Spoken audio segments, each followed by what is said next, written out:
Going again, she's still out with the press, but we'll get going and we'll continue the meeting in her absence. If there's a need for her vote, I'll run out and grab her.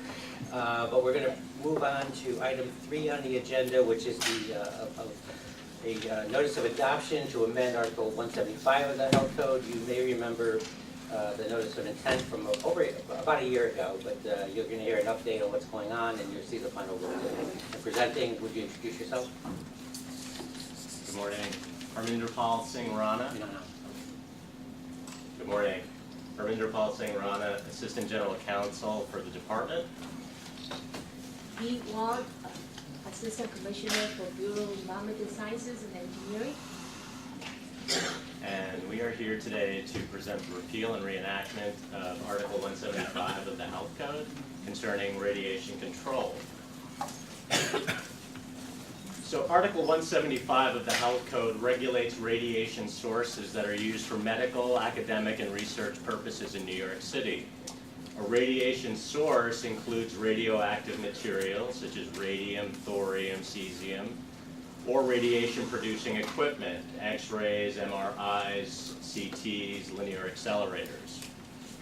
Article 175 is structured accordingly to provide standards for radioactive materials, radiation-producing equipment, and general provisions that are applicable to both materials and equipment.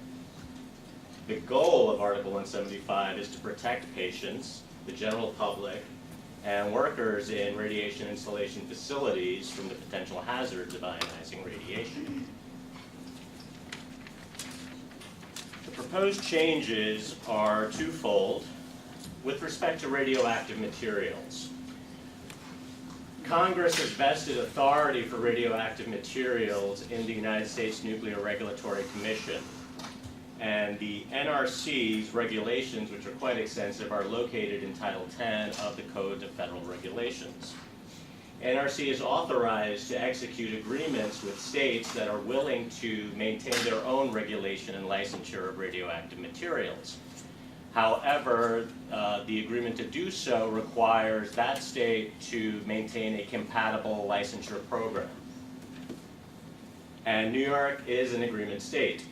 So that means, and this department is a component of the New York State agreement, which means that our regulations, which are contained in Article 175 of the Health Code, must maintain compatibility with the federal regulations in Title 10 of the CFR. NRC uses compatibility categories to determine the exact language, essentially, that the agreement state must adopt into its own regulations. This has often resulted in almost verbatim duplication of CFR text into our health code. We have come before this board on numerous occasions to ask you to essentially adopt the federal language into our health code. By way of example, the current health code, Article 175, is approximately 340 pages. The proposal before you right now is down to, I think, a very lean 117 pages, because we have essentially been able to eliminate a lot of the CFR text that is present right now. So we are adopting an incorporation by reference methodology. So in other words, whenever NRC will update its regulations in 10 CFR, they will notify us, and we no longer will be required to duplicate that text into our health code. We simply cite to the reference that whatever articles or text that NRC has adopted are incorporated by reference into our code as if fully set forth therein. So for radiation equipment, the proposal is to essentially update the code for radiation producing equipment. Many of those provisions for equipment have not significantly been updated since the last repeal and reenactment in 1994. And at that time, as we are doing now, we relied on a model code produced by the CRCPD, which is the Conference of Radiation Control Program Directors, which are state and local radiation directors who maintain oversight over their respective programs. The benefits of this are that we are now able to update our quality assurance requirements, we are able to implement best practices, and we are better able now to address newer methodologies, for example, with CT and proton beam. So a summary of the rulemaking process. As you may recall, we came before the board on June 5, 2018 to ask for your permission to approve for publication this repeal and reenactment of Article 175. You voted to approve it for publication. It was published in the city record on June 12th of 2018, and that opened it up for public comment. The public comment period ran from June through July of 2018. The department received 16 written responses. Several of these responses included attachments with numerous individual comments. In total, there were 544 individual comments submitted, and deduping yielded about 300 unique comments. Many of the, in their written comments, a number of stakeholder organizations requested joint working groups to better revise the proposal. Following the public hearing, which occurred on July 16, 2018, in which 4 individuals testified, many of the comments that were given in that testimony and submitted thereat were duplicative of the comments that we had received already. So when the department had an opportunity to review the number of comments and the range of comments, we thought it was a good idea to take up these stakeholder organizations on their offer to meet with us to revise the proposal. Accordingly, between September and October of 2018, we held 3 working group meetings with a number of what we consider representative stakeholder organizations. These include the Greater New York Hospital Association, the Radiological and Medical Physics Society of New York, the New York State Radiological Society, and the Greater New York Chapter of the Health Physics Society. These organizations submitted detailed comments from their memberships, and they were broadly representative of the affected regulated communities, specifically hospital radiation personnel and the medical physicists. So 3 half-day sessions were convened here at the department, divided by topic areas, and we found there to be numerous benefits with this kind of collaborative approach. The department was better able to get clarity on some of the written comments that were submitted. The stakeholders were certainly able to see that we were thoughtfully considering their comments and questions.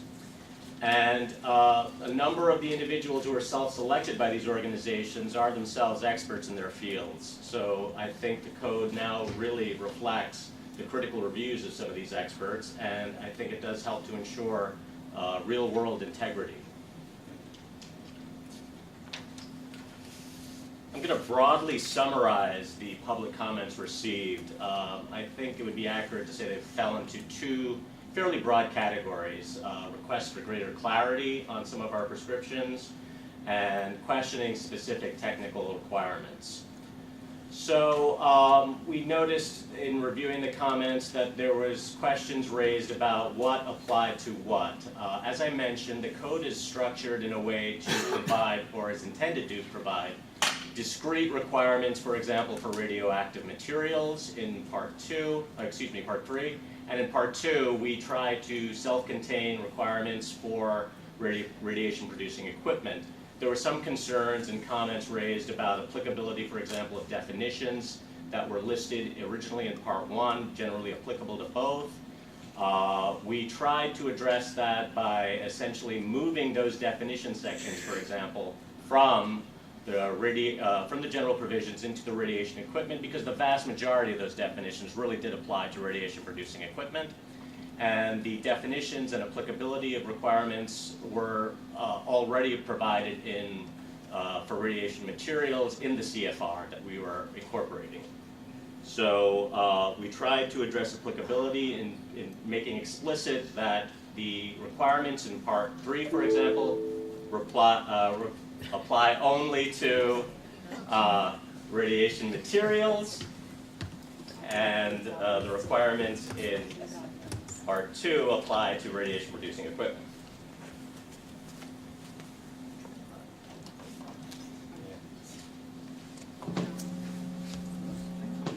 Keep going.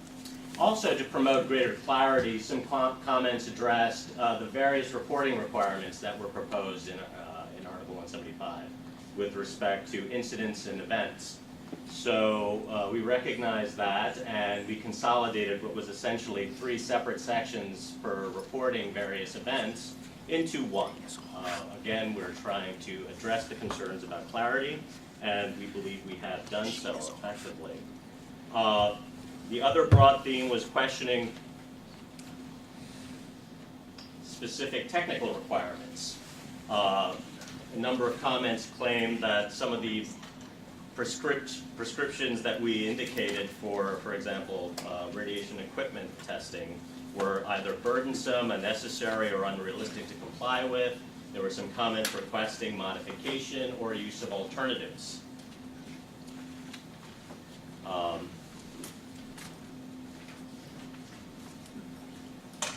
Clearly, the department took these comments seriously, and we evaluated these on a case-by-case basis.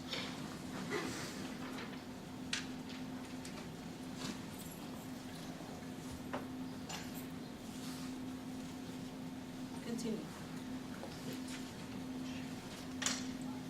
For example, there were 4 broad areas of comments relating to, for example, the role and applicability of medical physicists, shielding plan reviews, protective garment thickness, and use of external guidelines. As to medical physicists, a number of comments were raised as to the requirements in the code, whether or not they were directly in line with New York State statutory and licensure requirements for medical physicists. Although I think a legal argument could be made that what we had prescribed was in line with statutory responsibilities for medical physicists, we did agree to modify the definition for a qualified medical physicist, and I think we better aligned the scope of practice activities that were identified in the code. For example, on shielding plan reviews, a number of comments objected to our proposal to require prior department approval of shielding plans for radiation-producing equipment. In other words, if a facility wished to install a new radiation-producing equipment in a room, we were asking that they provide the shielding plans reviews to us prior to actually constructing or moving this equipment into that new room. We listened to the comments that this could be overly burdensome, that it was unnecessary and potentially costly, so we agreed to delete that requirement. As to protective garment thickness, the original code proposed a 0.5 millimeter lead equivalent thickness in order to shield individuals exposed to the hazards of ionizing radiation. A number of comments questioned the public health benefit of that. There were legitimate questions raised as to whether or not that could be a burden to individuals who have to wear this equipment for a sustained basis. Again, we listened to the comments and we removed the 0.5 millimeter requirement to the standard industry of 0.25 millimeter requirement. Finally, a number of comments suggested that the department not rely on what was called highly prescriptive performance requirements and standards, for example, for radiation-producing equipment. They proposed that we rely on external agencies and for their guidance documents. We considered these in a number of situations. However, we did not generally agree with a number of the comments. We felt that the prescriptions provided in the proposed code are adequately protective of public health. However, we did make some changes as to, for example, mammography equipment. We recognize that the United States Food and Drug Administration has extensive regulations as to mammography equipment, and we are going to rely on those for enforcement. Thank you. Questions? Great. Questions? Yes. Well, I just really want to commend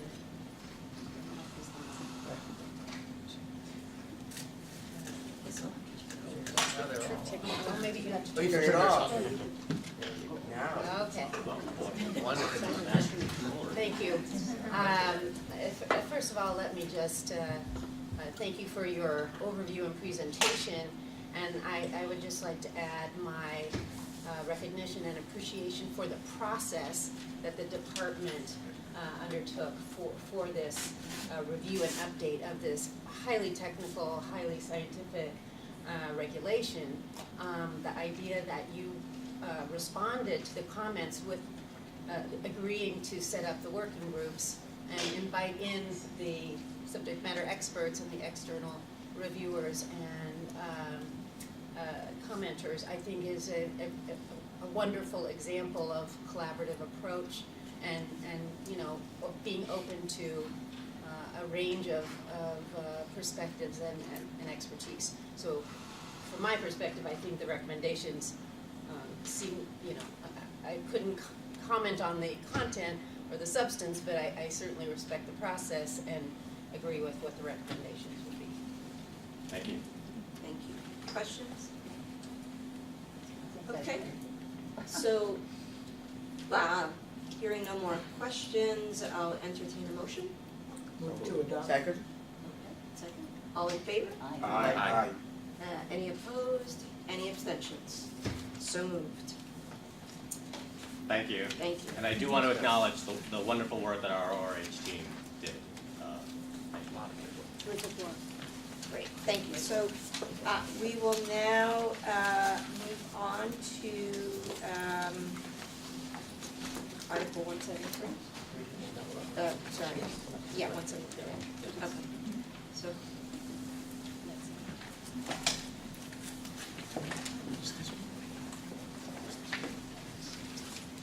Terrific, thank you. If you could both introduce yourselves. Sure.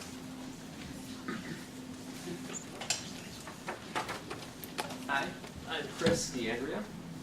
I'm the Assistant Commissioner for the Bureau of Environmental Disease and Injury Prevention. And with me is Andrew Fasciano, the Director of the Healthy Homes Program. I want to start out saying we're here to propose some amendments to the Health Code, Articles 11, 71, and 173. I'm looking for your approval for publication.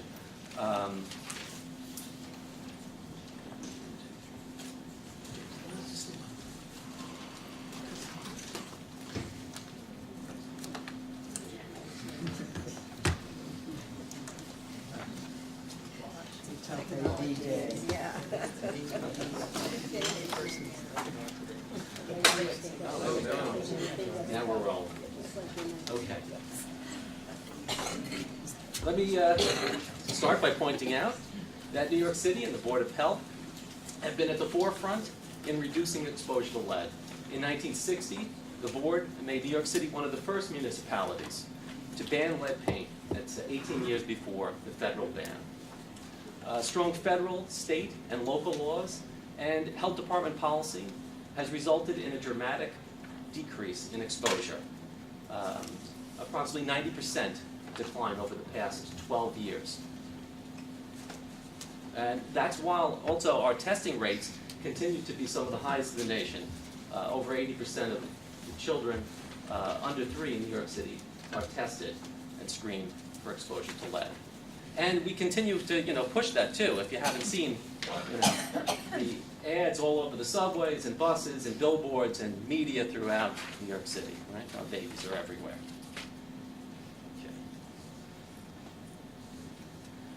Okay. So here's a graphical display of the declining rate of children exposed to lead. Look at that. So while you look at that, I want to just reintroduce Andrew Fasciano to discuss more about the Healthy Homes Program and the current law and practices.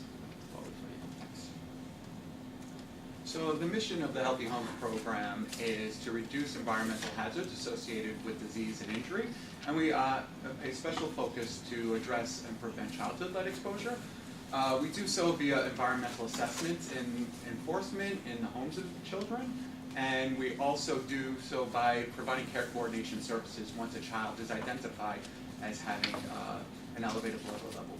We do similar activities for pregnant women who are identified as being exposed to lead and their newborns. And on occasion, we also do community-level environmental investigations and enforcement when we identify lead-contaminated consumer products such as herbal medicines and spices. So the current blood lead level threshold that we're required to act at was established in 2004. It's a blood lead level of 15 micrograms per deciliter or greater. It applies to all children under the age of 18. And the health code currently, the current version of the health code establishes not only the hazard levels that we use to define lead-based paint, which is currently at 1 milligram per square centimeter. It also requires blood lead test reporting and the timeframes to report blood lead test results. So blood lead level of 10 or greater has to be reported within 24 hours, so that allows us to rapidly provide our services. And all other blood lead test results need to be reported to the department within 5 days. In order to be aligned with Local 01, we also modified the health code to require investigations for children under 18, starting with blood levels of 15. And it also prescribes the methods and timeframes at which that have to be used if we identify lead-based paint hazards. So it gives us the authority to order the abatement of these hazards, which means permanent removal, and it gives us the authority to make owners and building managers do this work in a fairly quick amount of time, 5 days. And the health code also prescribes what are called dust clearance levels, the amount of lead that, a maximum amount of lead that can be left behind after construction activities. After these lead hazards are abated, building owners have to show that they're leaving an environment that has dust lead levels that are lower than the levels you see in the presentation. So while we're mandated to do work starting at blood levels of 15, we, for over many years, have done more than just our mandated work. And what we've done is it reflects the amount of resources we have at a given time, and it also reflects the scientific body of evidence of that the work that we're doing is also something that is useful. So, for example, we also do environmental investigations starting at lower blood lead levels. For children who are 16 months of age, at around 1 year of age, we conduct investigations starting at blood levels of 8. And if for other children less than 6 years of age, we do investigations starting at blood levels of 10. So while not mandated by law, we are always looking to reduce the incidence and prevalence of childhood lead exposure. In addition, for over 10 years now, we've been taking a public health action for children starting at blood levels of 5 micrograms per deciliter or greater. So for 10 years, we've been reaching out to families and their healthcare providers to raise awareness about the concern about childhood lead exposure, and also to remind them to get tested at appropriate time frames to monitor the child's blood level. Fast forward to about 9 months ago, the city announced that we would be expanding the group that we would provide services for. We would now start providing services to children with blood levels of 5 micrograms per deciliter or greater, less than 18 years of age. So that's a huge, that expansion led to a huge increase in the number of children that would qualify for Department of Health services. So Chris showed the chart, which showed tremendous declines, over 90% over last, 12 years? But if you focus on that last year, 2017, you saw that over 5,000 children still had blood levels of 5 micrograms per deciliter or greater. So that's too large of a number. And throughout over the course of the last 10 years, there's been a growing body of scientific literature that shows that there's really no safe level of lead for a child. CDC, in recognition of this, had established what's called a reference level, which is basically shows of the U.S. population what's the blood lead level that the highest 2.5% of children in the population have. And at that time, when they established that level, the cutoff was 5 micrograms per deciliter. So those children had abnormally high blood lead levels compared to their peers in 2012. So hence that's the threshold we're proposing to change the health code to from 15 to 5. And also in recognition of the City Council has moved to propose many bills, 10 of which have been recently enacted, and some of those bills speak to the blood level threshold, but also the environmental contaminant levels that Chris will talk a little more about. Thanks, Andrew. With that, I'd like to go over some of the specific proposals, the proposed changes. So we would require that all blood lead levels be reported to the health department, and if a blood lead level 5 micrograms per deciliter or greater is found within 24 hours, that would be reported to the health department. The level of 5 micrograms per deciliter in a child under 18 would also prompt an environmental investigation, as Andrew was talking about, and if a lead paint hazard was identified, an order to abate would be issued. Lead paint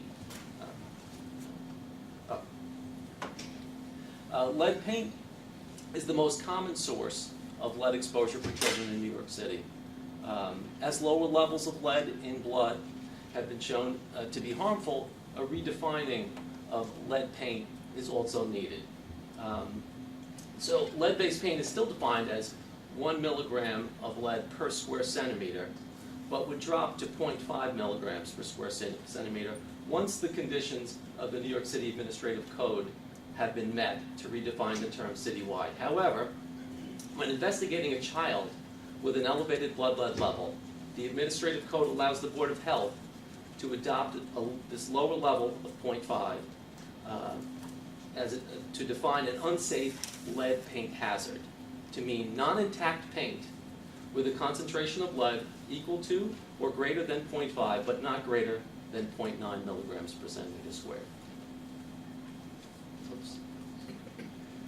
We will also be lowering the maximum permitted lead content in dust. Currently, the levels are 40, 250, and 400 micrograms of lead per square foot. That's on floors, windowsills, and window wells, respectively.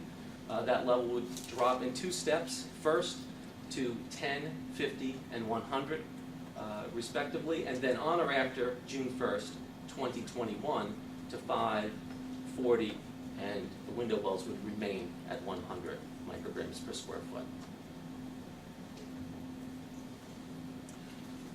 So consumer products is another source of lead exposure and has been identified in cases.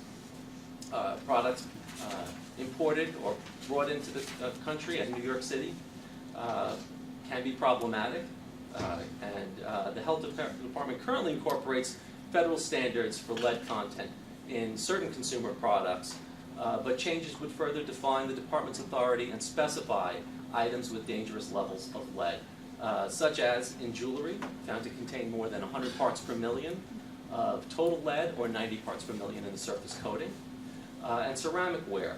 Sometimes the glazes contain lead, which can leach into food.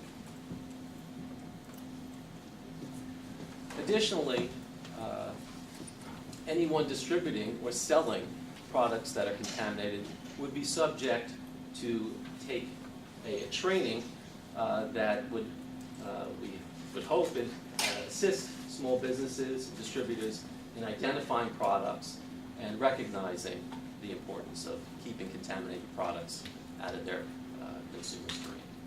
And with that, if you have any questions. Great. Questions? Yes. Thank you very much for an excellent presentation. I had 2 specific questions. One is, it's a practicality question. Is there any problem getting 24-hour notice for essentially all blood lead levels greater than 5 now? You get it all electronically now, so is that not an issue? And then the second question is, why the staged decrease in lead dust thresholds for white testing post-construction? Why not just go straight to the more protective standard? Is there a rationale to that? Right, it's what the law allows. So we would be following what the law allows in terms of the step down. The levels are achievable, and we think will be more protective, so, but it's strictly what the law allows. Andrew, would you address the The reporting, so, yeah, I don't foresee any barriers for reporting within 24 hours. It would just, there are electronic reporting systems now that are in place that facilitate rapid transmission. So I don't think it's gonna be overly burdensome for clinical laboratories to report something. I have one last thing that, you mentioned in the materials that there was at least one approved XRF machine that can actually detect lead and paint down to point, I forget, half of what it was before. Is that an issue? That does the department have those? Are you ready to roll that out? By approved, I'm assuming you mean PCS approval, performance characteristic sheet approval? Yes, you talked about that there was one that you could actually use. Right. So at this time, we're using equipment that we feel confident can achieve You that already have level. it. Yes. Again, a very interesting overview. I know we've been talking about the issue of lead over the last few years here at the Board of Health. I have a couple of questions just about the testing in general. I know that the testing rates at 80% may be higher than other communities, but I'm wondering why you think it's only 80%. You know, like what, because I feel that it's possible that the 20% of children who are not tested may have risk factors that could be greater than the population in general, and I'm wondering if in this sort of updating of the regulations, could there be some additional outreach or communication about the importance of children under the age of 3 being tested and those rates being reported? Yeah, sure. So, we get fairly robust reporting. So in a given year, we get about 400,000 blood lead test results for New York City children. And the way we calculate our testing rates and make statements, like 50% we use birth certificates. We focus on children born in New York City because we know that they exist. Like, if we just relied on the lead registry, we wouldn't know a child existed. So the 80% is children getting tested at least one time prior to their 3rd birthday. We also know that some of these children are born in New York City and move out. So there is some natural, we'll never be able to, using the methodology we're using now, to get to 100% because of that factor. But we also are able to look at testing rates at relatively small areas of geography. So we know which neighborhoods and which children are getting tested. And for example, we know that NYCHealth children are tested at a rate that is closer to 90% of children tested late, right, by age 3. So what we see is in areas where there is maybe perceived a less risk, where more affluent neighborhoods in New York City, there may be less likelihood that a child is tested or tested at age 1 and age 2. So our approach is to focus both on increasing awareness among families, but also working with medical providers. With both, we work with managed care organizations to reach their membership, but we also work with identifying, using various administrative data to identify healthcare providers that may be testing and not reporting. So we know there are a lot of factors go into reasons why a child doesn't get tested, and we try to use the multifaceted approach to increase the testing. But we welcome suggestions on how to increase those rates as well. You know, I would also add that it's not just the babies, the Big Babies campaign, but it's also, we are looking at families who haven't tested their kids and sending letters out to them upon the child becoming age 3. So we're aggressively on a monthly basis sending out thousands of letters to families, alerting them to let them know that their child, we don't have record at least of their child being tested. Right. That's good to hear. I appreciate that. There. So thank you for that. The other question I had, and I know that the standard of reporting all children with the blood level of 5 under the age of 18 is now in place and has radically increased the number of reports that you are now following up on. I'm just wondering if there's a prioritization relative to age of the child. I think the impact of a blood level of 5 on a 3-year-old perhaps is different than a 16-year-old. And as you sort of allocate resources, that are now in greater demand, I'm just wondering if you think about that at all. We do think about that, but our goal is really to get to all children as quickly as possible. So right now that we've undertaken a lot more, there's more consideration to that, but going forward, it's going to be a more real-time response for us. Do you have a sense of the percentage of children that fall into different age categories? Yes, it tracks well with when children getting tested. So about 50% of children blood levels 5 or greater are less than 3 years old, 80% are less than 6. So the remaining 20% are the children. So they're not the largest group, so most of the time we are actually dealing with younger children at or around 1 or 2 when they get the yearly tests when we're identifying them. Sure. Thank you very much. Thank you. Dr. Richardson. Thank you. In the last slide, I really enjoyed the presentation. It's impressive to see the work. And I'm glad to see that the department is thinking about how to take on new sources of lead exposure, such as consumer products, toys, herbal preparations, and so on. Could you talk a little bit more about the training and what kinds of groups of individuals this training is directed at? Is this like the person working in the neighborhood bodega, Target? Like, who are you going to try to push that out to? So the effort would be directed towards anyone we issue an order to with regards to selling or distributing products. So it could be the retail stores, it could be the bodega owners, managers, whoever is identified in our orders. It could be the distributors as well. I see. So it's really based on investigations that uncover a product and then attempting to train whoever was responsible for making that product available. Is that, am I following that? Yeah, that's correct. Okay. So not sort of preventive training, so the products wouldn't be sold in the first place. Well, that's a good point, but no, not at Not this yet. time. Okay. Yeah. Dr. Blitzer. Hi, good morning. Thank you. I'm thrilled to see the progress that continues to be made in reducing childhood lead exposure and lead hazards.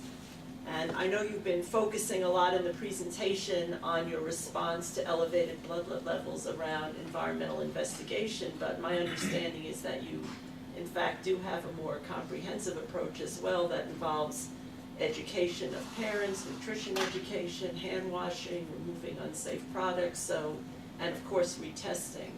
And I'm just wondering if you have any data or impressions yet. You mentioned that in July you started environmental investigation for children who have blood lead levels of 5 micrograms per deciliter or greater. Do you have any impressions yet? In what percent have you identified lead hazards when a child has a level of 5?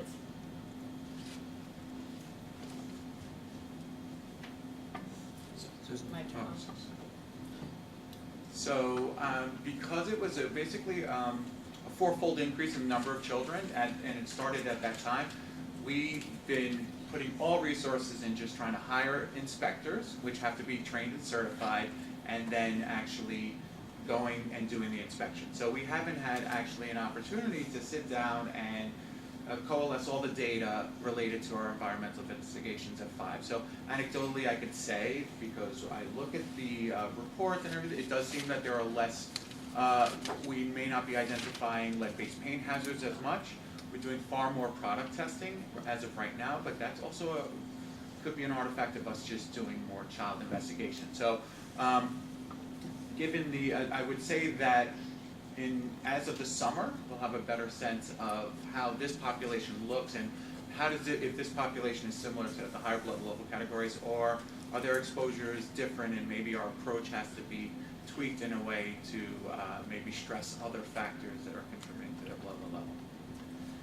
Would also add that with the lowering of a threshold level for lead-based paint, we might see more incidences of cases where we need to issue orders. And that's the hope that by lowering of the XRF threshold, we'll be able to issue more orders to improve, to remove lead from the environment. And so if there's a dose-response relationship, in theory, lower paint, not as much paint would be needed to poison a child, right? So that's our thinking in that. Thank you, and I think we would appreciate in the future, when you do have more data and have time to look at it, what the impact is on identifying lead hazards, and also, again, it may be too soon to know, but data on what happens when these children are retested, what percent experience a decline in blood lead levels. Hopefully very few are staying the same or increasing. Do you have any information about that yet? So so if we use I had mentioned in the presentation, we had actually launched initiatives at lower, like blood levels of 8 to 9 for 1-year-olds. And those, looking at data, we evaluated those, and we saw on average I'll take a step back. For children's blood levels 15 or greater, about 75% of the time we identify lead-based paint hazards in the home. You drop the blood level to 8 to 9 and it goes to 50%. So we do see a difference in the frequency in which we identify lead-based paint hazards, 8 to 9. And if that tracks similarly, if you drop to 5 to 7, in theory we may even see a lower percentage. But I'm not going. We will look at the data and report back. In terms of follow-up, so as part of the lowering the blood level to 5, we're hiring 12 new nurses whose job it will be to make sure that the healthcare providers recalls the family at appropriate timeframes, and as well as follow up with the family to urge retesting. And we don't have data as of yet to show that. The nurses we're still onboarding nurses, but we're starting to do this care coordination, and I'm happy to present on that as well. Thank you. And my last question is about the feasibility of achieving these very low dust clearance levels. Can you speak to that? Well, after a cleanup, we get all the test results, and we just feel that it is achievable if you do a proper cleanup. Where the Sure. laboratories are able to provide levels with reporting limits lower than 10 and 5 currently. So there's not an analytical barrier to measuring these levels. I didn't mean analytic barrier, I meant in the real world. In the real- If someone has let's say, very uneven floors with lots of cracks, how difficult is it to achieve these very low clearance levels? Right. So if you're trying to measure, you're trying to get clearance on a non-smooth and cleanable floor, you're going to run into problems. Yeah, we do envision that, and that would. But we evaluate these test results, and we would actually just direct them to re-clean and do those things. So to take additional samples, the burden will be on building rooms that receive permission to order. So that is, but if you do proper containment and proper cleanup, then the levels are achieved. It's been demonstrated that you can achieve these levels after work that disturbs lead-based paint. So there are case studies that do show this, but if there are situations where rugs potentially or carpets, you may run into problems achieving these levels. Thank you. Thank you. Yes, Ms. Naylor. Thank you so much for that presentation. I have a question about enforcement and about the abatement. And if the numbers go up and you're starting to see many, many more cases and inspecting many, many more dwellings, do you have sufficient staff to do that work? And are you anticipating prompt response from the landlords and other people responsible for doing the abatement? Or do you anticipate that these lower levels are going to create other challenges down the road? I would say in part we have received some resources. We've increased our the levels of inspectors that we have. We have more nursing staff. So going forward, we do see that we're able to stay on top of issuing orders and the continuing of this influx of new cases for us. As far as achievability or responsiveness by landlords, I don't expect that there would be a change. Andrew, I don't know if you have a thought on that. No, we'll work with building owners, so we'll issue this order and then we'll provide technical advisement on how to comply with the order. And if they're making a good faith effort to do the work, sometimes it takes additional time. If we will visibly check on the status of that work and grant them extensions on a case-by-case basis. So we're willing to work with building owners to correct hazards. In theory, if there's a relationship between lead hazards and lower blood levels, fewer lead hazards, lower blood levels, maybe our orders will be easier to comply with. We're not sure of that as of yet, but that's something we're going to be looking at as well. And I'll just quickly mention that a resource exists here in New York City that if a building owner doesn't do the work to our satisfaction or is just not interested in doing that, we can refer that address to the housing agents here in New York City, HPD. They have an emergency repair program that will go in and do the work and bill the owner for that work. And they're ready to take on additional capacity. Thank you. Thank you. That's what I wanted to hear for the record. Appreciate it. Terrific. Any other questions? Hearing no other questions, I'll entertain a motion. So moved. Second. All those in favor? Aye. Any opposed? Any abstentions? All right, thank you very much. We will then move on to the next item on the agenda, which is related to birth records.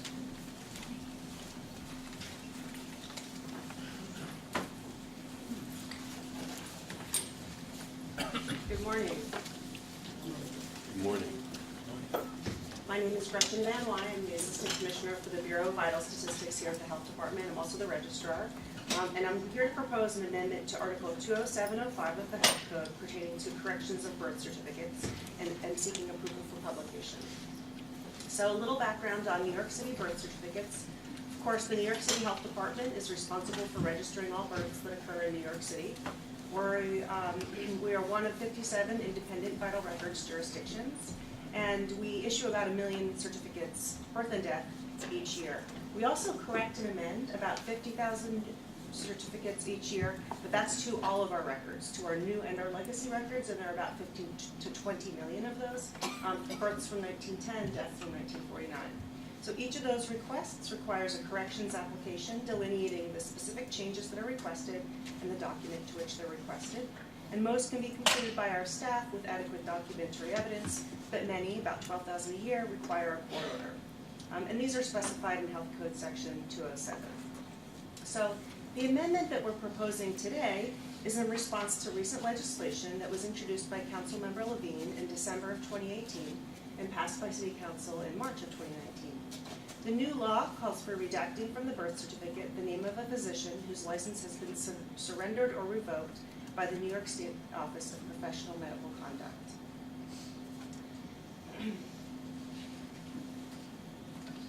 So under the new proposed amendment to Section 20705A, we are proposing to provide essentially just a mechanism for us to operationalize the procedure to make such changes in our corrections and amendments unit. So specifically, we propose that a 6th paragraph be added to subdivision A of Section 20705 of the Health Code to allow a new certificate to be filed when proof that a medical license of an attending physician was suspended or revoked by the New York State Office of Medical Conduct. This will happen when we receive a completed correction application with the associated fee and documentation from the New York State Office of Professional Medical Conduct that the medical license of the physician has been surrendered or revoked. The way it would work is that after we receive those materials, upon approval, a new birth certificate will be issued that does not include the physician's name, and the original record will be placed under seal. That is what we are proposing today. Thank you for your time. I'm happy to answer any questions that you have about this. Dr. Katz? Can you explain, is the mechanism proactive? That is to say, is it that the person whose record is coming forward to you to ask for a change? Or is the information coming from the the professional board, and then you're going to, take action. You have to turn your mic Okay, great. That's a great question. So the request is coming from one of the people listed on the birth certificate regarding the person who is listed in that attendant field on the birth certificate, the medical provider. So to clarify, if someone didn't want to change, no change would be made. Correct. Any other questions? Yes. I may be sorry I asked, but can you shed any light into the rationale behind this legislation that allows the name of an attending physician to be removed from the birth certificate? Absolutely. The short version. Sure. So the short version is that we were asked by one of our constituents to, we received an inquiry about a medical doctor who had abused one of his patients, sexually abused one of his patients, a woman who gave birth to children. She did not want the name of that doctor on the birth certificate. We offered our normal procedure that was not seen as acceptable, and the new law was passed. Thank you. Yes. So is the request to change the process of approving the amendment so that it would not require a court order? Yes. Okay. Yes, that's exactly right. Okay. Other questions? I move we publish for publication. Second. Second. Let's move this along. All in favor? Aye. Opposed? Abstentions? Terrific. Okay, so the next presentation is a result of a petition that came to the board. And I'm gonna ask Tom to sort of refresh our memories, and then we'll have our presenters come up. Yeah, you should come up now while he's talking. All right, so just for a little overview of your health code procedure, any member of the public can petition the board to commence rulemaking in any particular area by pursuant to Article 9. The way the petition process works is the petition in the first instance comes to the commissioner, who makes a recommendation either to grant the petition to commence rulemaking or denies it. But if she denies it, the petition and her reasons for the denial go to the full board for consideration. And if any board member objects, they can ask that the petitions come to be considered. Background, there were actually 3 petitions filed here by the same petition, all concerning diabetes. One was to declare an emergency. The second was to require the department to do annual reporting on A1C levels. And the third was to make diabetes a reportable condition under Article 11. The commissioner, upon her review, had recommended that they be denied. One, because there's no emergency declarations are not rulemaking.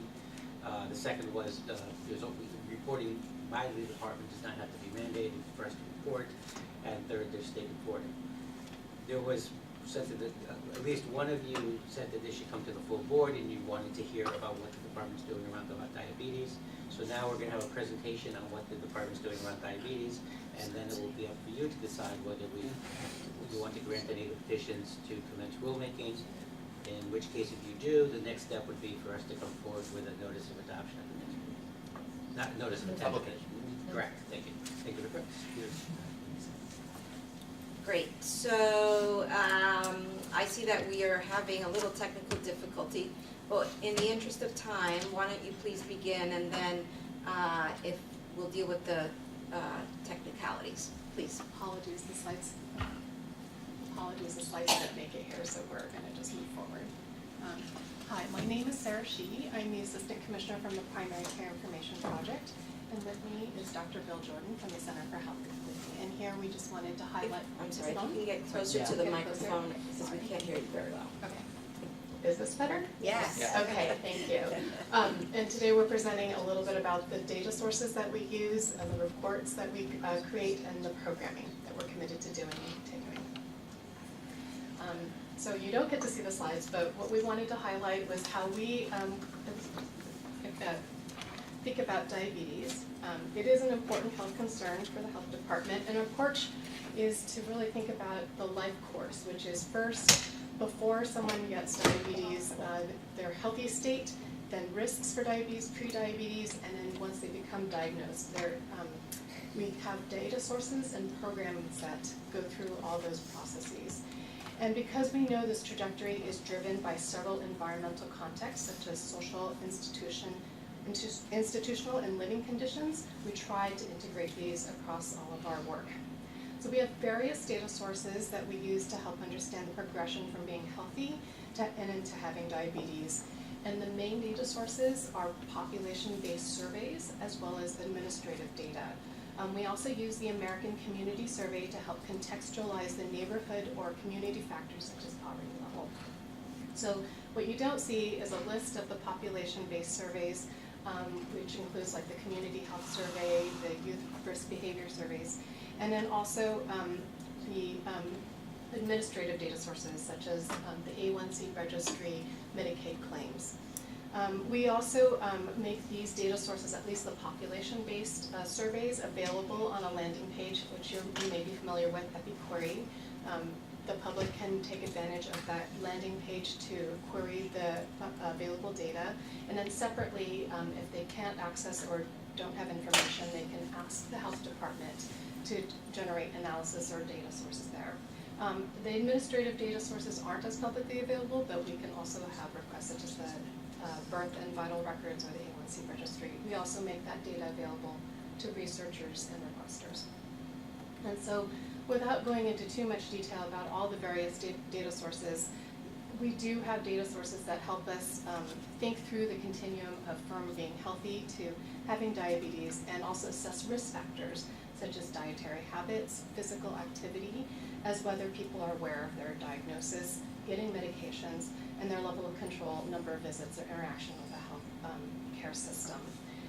And so we're going to just, some of the programs that we have around preventing diabetes as well as treating diabetes, I'm going to highlight more of the areas that are generally available to the population and may not be tailored to specific individuals. But these prevention efforts are intended to reduce the risk of diabetes and also its complications, as well as address other chronic conditions such as hypertension and obesity. So the slide that I was hoping to show you was that some of our more environmental context, we are focusing on ways to change the environment and increasing opportunities for everyone to make healthier choices. So this includes, for instance, food standards and meeting events guides. You know that the city has them for our city agency, but we've also created a new set of guides for community-based and faith-based organizations. And this has been adopted in the past 4 years by over 22 organizations and spread to 76 sites, which reaches about 500,000 people. We've also distributed $1 million in health bucks. These are food vouchers that can be used at farmers markets by SNAP recipients. And then we've also engaged in various policy and media activities on intake of sugar. The other area that's more environmentally is working with the Parks Department to increase the availability of shape-up venues. These are free exercise classes that people can attend, and the number that we've maintained is up to 68, and this reaches about 350,000 adults across the city.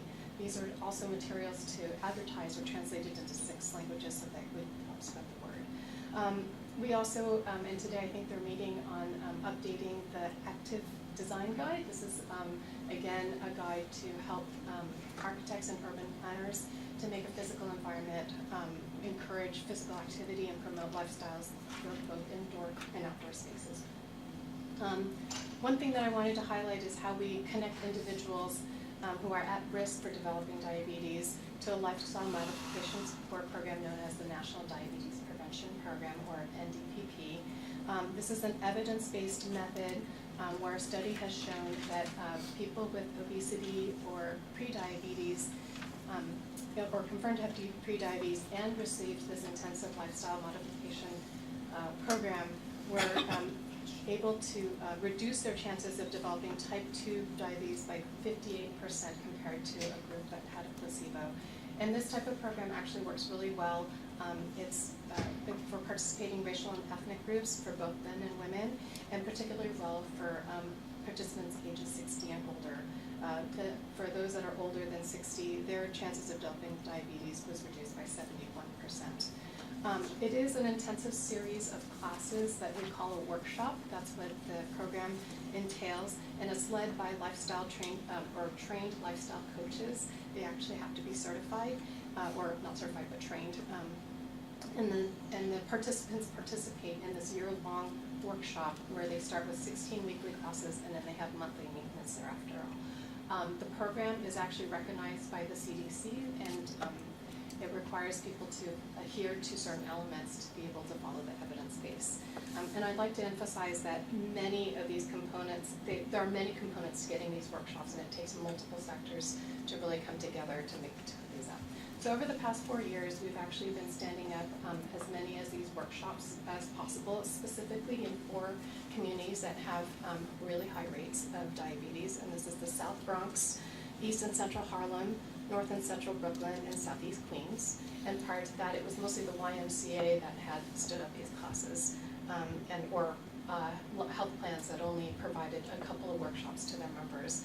The ways we've really worked to increase the availability and access to these workshops include working with both clinical and community-based settings to offer these workshops, offer training to a variety of organizations so that they can have coaches, create lifestyles coaches, and we've also hired master trainers so organizations can do their own training if they want to have a group of coaches available to offer these courses.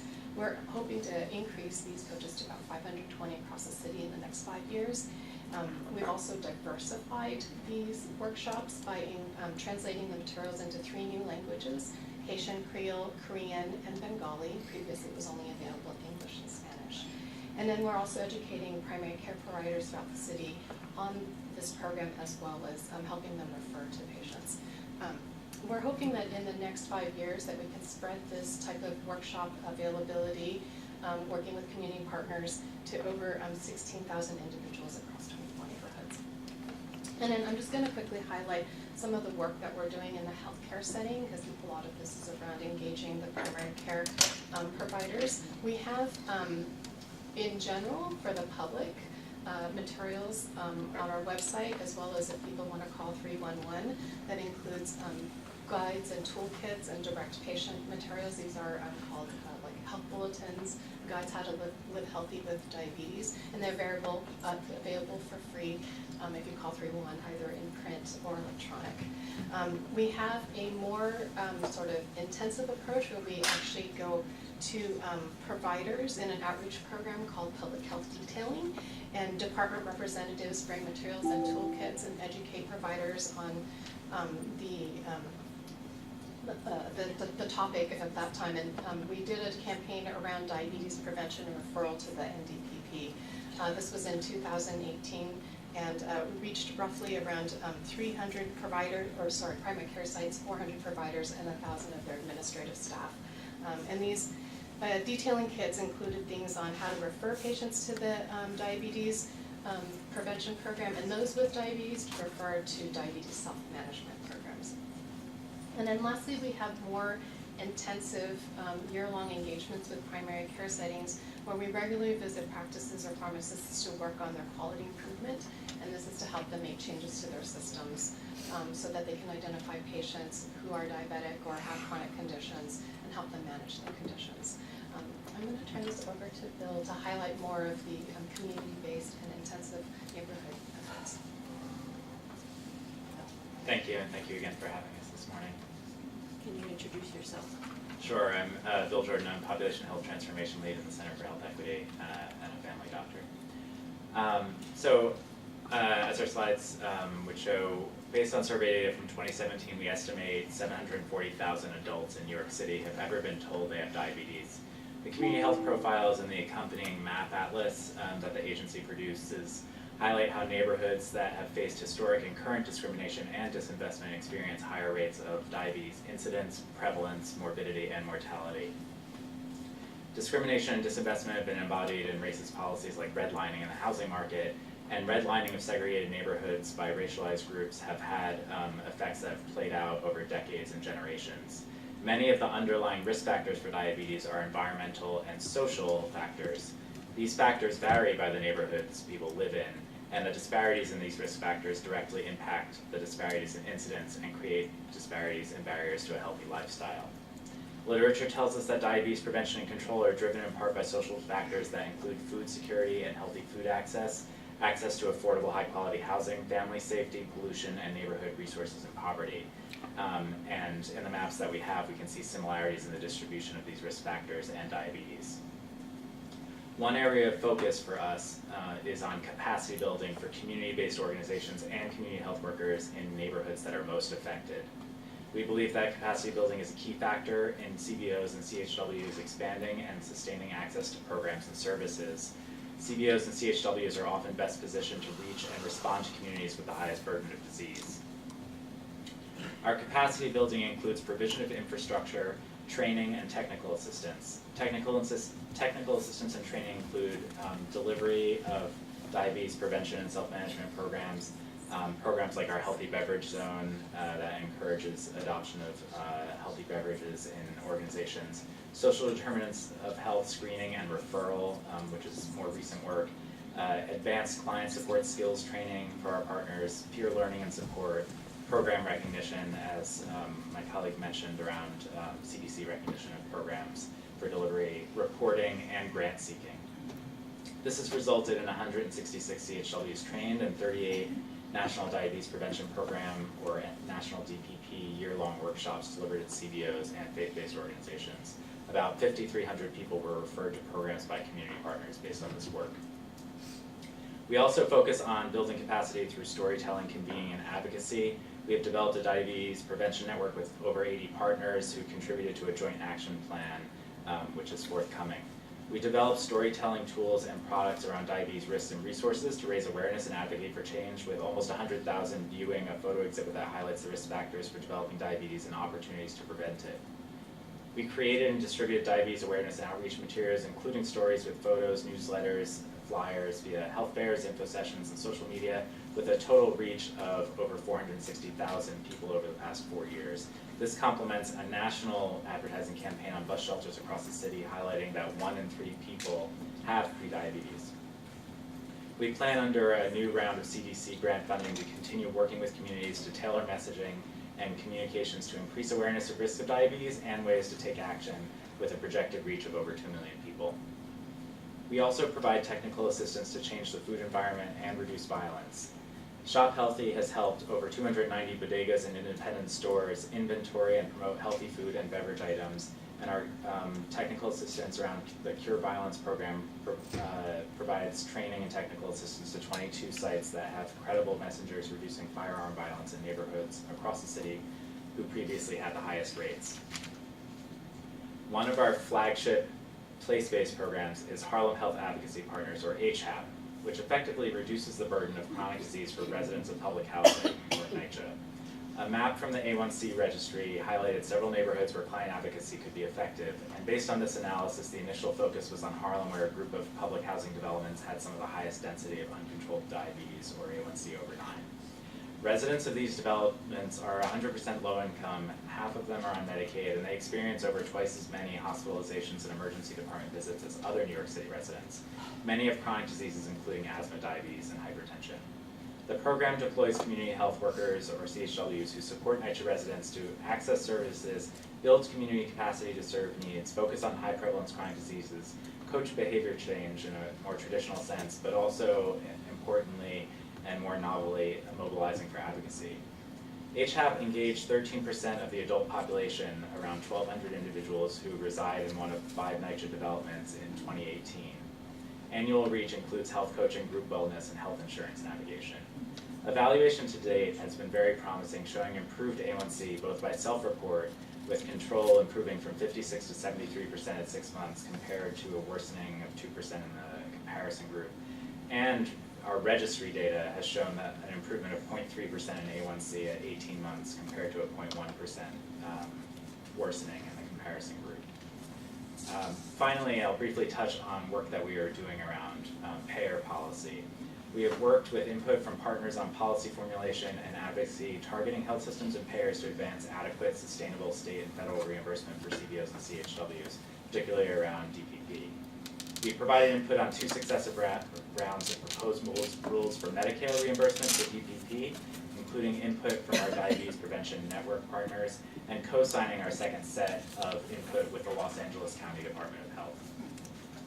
We have continued to provide information to our partners about the opportunity for New York State Medicaid to reimburse for the national DPP, and reimbursement of CBOs for the national DPP was included in the state budget this year for the first time. We will be working with partners to provide recommendations on implementation of this Medicaid reimbursement. I'd just like to thank you again for the opportunity to present. We are committed to using data-driven approaches to address the health risks and effects of diabetes. As we shared today, there is both a population-wide strategy to help prevent people from developing diabetes, as well as initiatives to close gaps in specific communities that have been historically marginalized. We remain committed to providing information available to the public and continue to work with community partners to improve health. We welcome your questions. Great, thank you, Sarah and Bill, and thank you for doing it without technology. That's, you know, we're very flexible and nimble. I want to let the board know that we will be making the slides available so that you all can have them, and we'll make them available to the public as well. We don't want technology to stand in the way of freely sharing information. So I want to thank you for a comprehensive overview of the work of the agency, both in terms of prevention, identification, control, and policy work, trying to influence the built environment while using our data to better bridge between the healthcare delivery system and what we do from a public health perspective. So thank you both. And I want to just open it up now for questions from the board. Pam. So, thank you very much. That was really informative, thorough, and heartening, I have to say. There are other, of course, conditions that sort of evoke the same kind of need for thinking broadly about what healthcare means, which is not just medical care, but beyond that. Mental illness is certainly one. And there's and diabetes, seems to me, is like, it doesn't really belong to one individual agency. It's sort of all in terms of city obligation, it's really all around us. I do first just want to point out the mental health connection around diabetes, which is profound and scary, which is that the medicine used to treat some serious mental illnesses in fact enhances people's risk of getting diabetes and getting ill, and that's something that I think I didn't hear you talk about, but I do think it's important. You know, the department, it seems to me, this is more of a comment than a question, has been in this from the very, very beginning for a very long time, and certainly the Take Care New York program is one example of really trying to look broadly at the conditions that affect people's basic healthcare status and do something about it. So I'm not sure, I mean, there are, I just can't name them off the top of my head, but there are some other conditions that one might call an epidemic because they are complicated and broad and have many different components.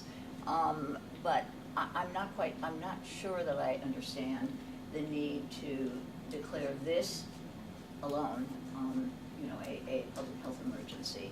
So, and I was wondering what your thoughts were about that, or should we save that for? Yes, let's save it. Yes, we'll save it. Okay, never mind. Yes. Thank you for that incredibly informative presentation. I have a question about what's reportable at this point. What's publicly reported by the department as relates to diabetes? Because I thought that was a specific issue that was raised by the petition. Sarah, I think you covered it, but if you want to cover it again in terms of what's available. That That's right, I didn't see the slides. Yeah, I apologize.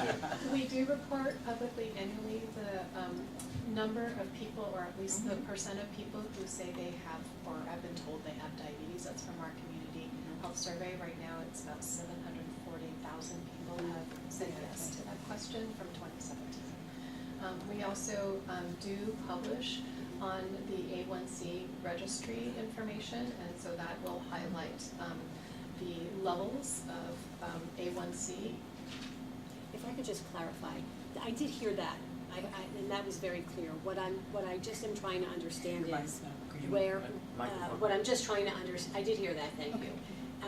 But what I'm trying to understand is how many different sources of reports do you have? Is it centrally available in one place?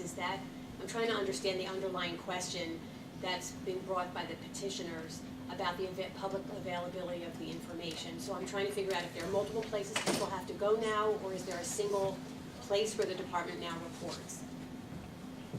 Thank you for that question, and I understand that for the public, if you want one comprehensive report, currently that's not available. We do have multiple reports. FE briefs are the majority of the reports. Those are published on a regular basis, and so those have more comprehensive information around persons with diabetes. Thanks. Thank you. Yeah, but just to note that all of this is on our website and it's easy to search. That's what I missed. Yes, Yeah, yes, that's it's what all I on our missed. website. I missed that. Search by diabetes. Okay, thank you. That's right, if you just type Thank you, diabetes Dr. over. Villa. Thank you, sorry I missed that. Karen? Hi, thank you very much for your overview. I think I just want to step back a little bit. I want to kind of address what feels like the reason for the petitions that came to the department. That there's a concern, community-based organization working with clients who have diabetes, working in communities that are at high risk of diabetes, probably in communities where many people don't know they have diabetes, is asking the board, asking the department to address the fact that there are so many people in New York City. We have a higher prevalence rate than nationwide that have diabetes. There are many that don't know they have diabetes. There are many that are at risk of developing diabetes, and we're probably, talking about 1 million or more individuals that fall into those categories. So I really appreciate the specific programs and interventions that are happening now, but they feel a little bit too small for the size and scope and impact of this particular disease, both on people's lives and quality of lives and on the cost of the healthcare system.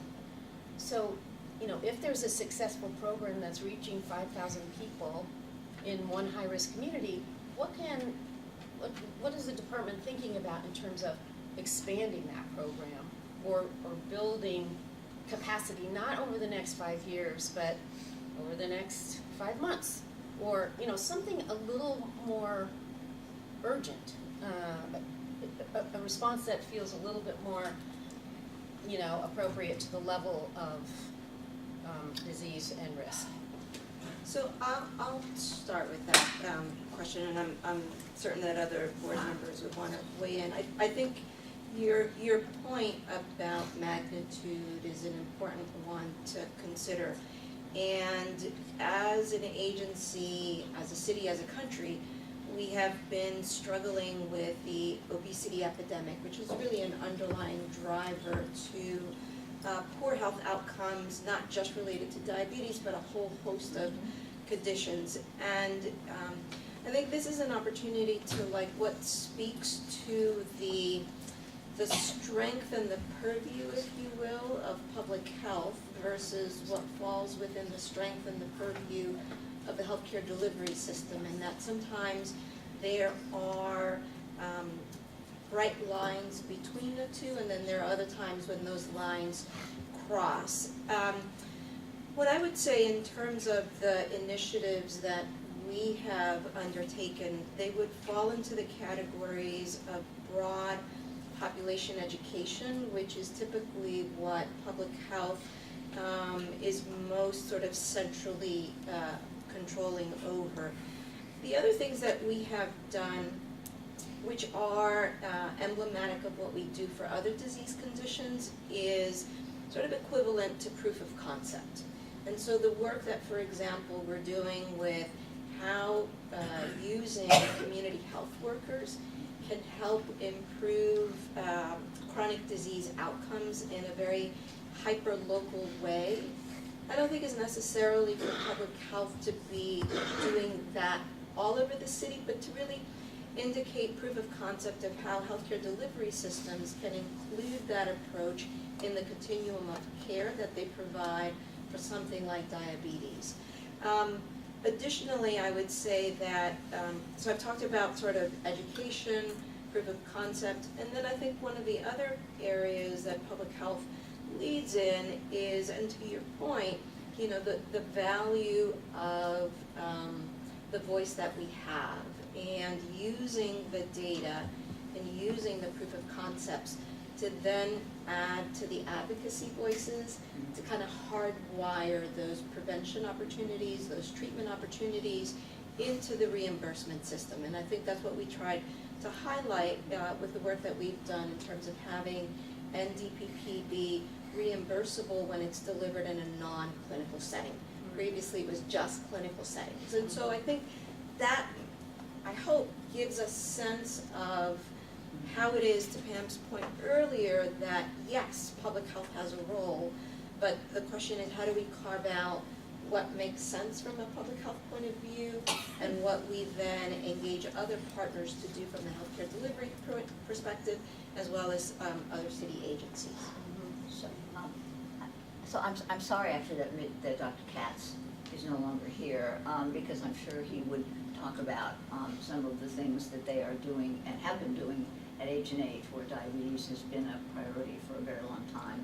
And I mean, you were far more eloquent than I, Commissioner, in talking about sort of the inspiration of the public health mission and functions to stimulate and prod and push, particularly the reimbursement system, because of course it is still true in this state that what makes health sense and fiscal sense are not aligned together. And I think anything that we can do around that is clearly going to be a major catalyst for medical care providers to try to deal with these issues. But I guess I don't really think that I don't think of the health department as being the sort of the purveyor, if you will, of direct medical services. So, but I think they have a real opportunity to educate people and try to stimulate more. Dr. Richardson.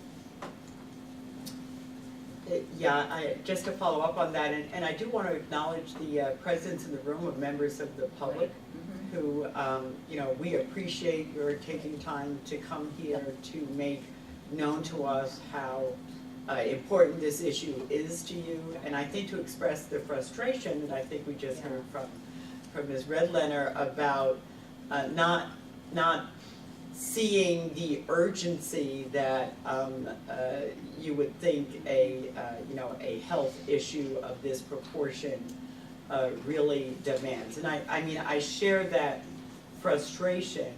I think though the specific requests that were in the petition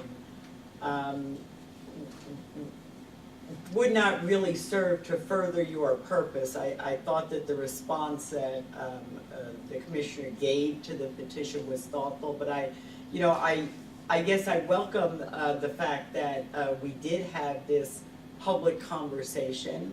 I actually learned quite a few things that the department is doing. I've always appreciated that, again, the department was really a pioneer in this at a time where most departments of public health were still focusing on communicable diseases. The New York City Department of Health and Mental Hygiene was actively thinking about chronic disease as a major threat to health.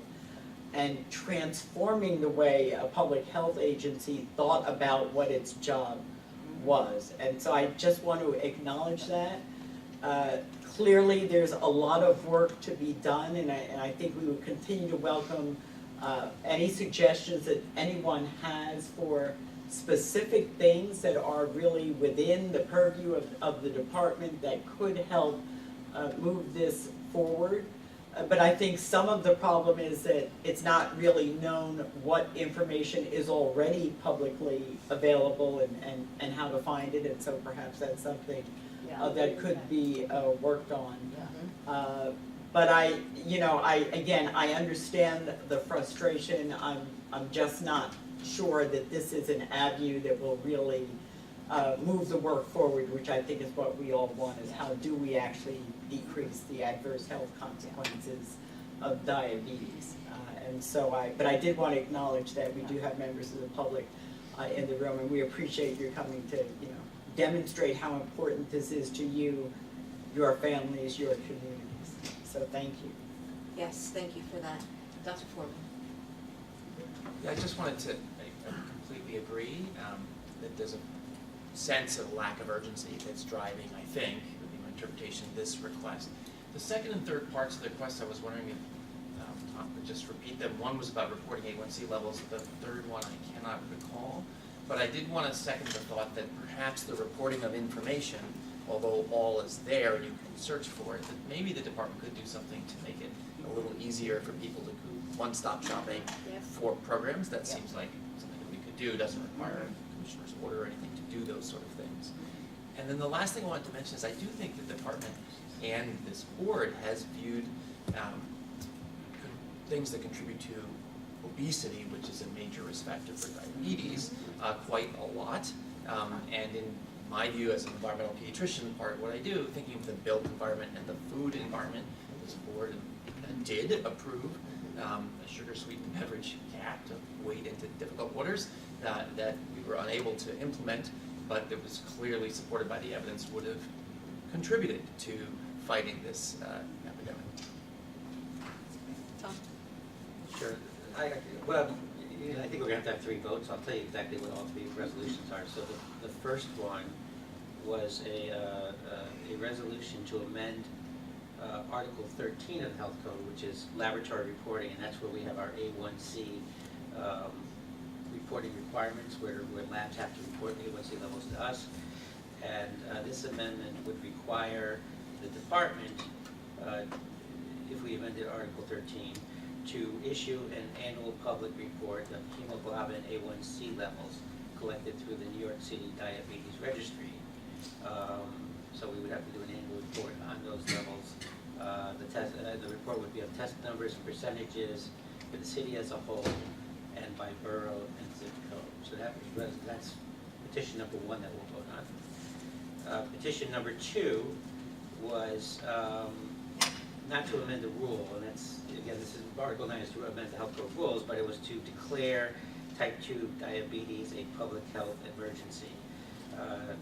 Article 301, as we learned today, allows us to declare an emergency. That's what we did today, and this would ask the board to declare public, again, not rulemaking, but to declare a public health emergency, diabetes, type 2 diabetes in the city.